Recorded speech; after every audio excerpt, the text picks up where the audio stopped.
Oke guys, jadi gue mau ngasih tahu ke kalian cara dapetin pemain gratis tapi mahal ya guys ya. Ini dia nih, Tour Liga. Ini lumayan mahal sih kalau menurut gua guys. Itu tinggal selesai misi doang, ya kan, selesai misi doang, udah nggak ada syarat-syaratnya.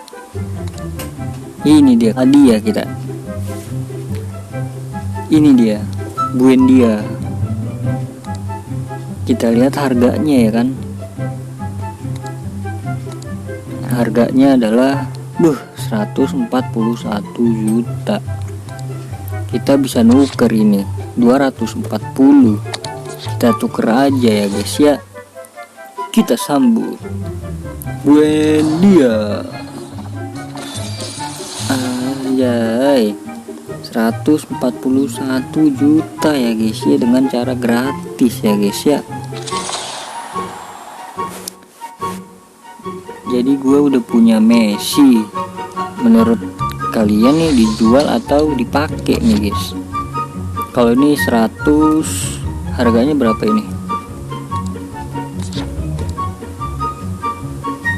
87.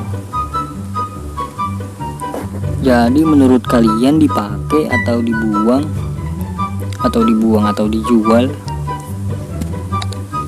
Jadi menurut kalian dipakai atau dijual ya guys ya? Gue udah ada Messi. Kalau dijual dan kejual lumayan ya kan, 141 juta.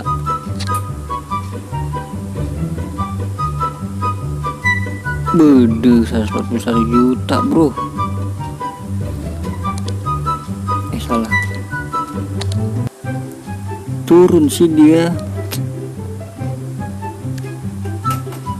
Dapatnya cuma berapa? Jadi menurut kalian dijual atau dipakai guys? Karena gue udah punya Ziyech dan Messi guys. Oke guys, gitu aja ya guys ya. Thank you guys.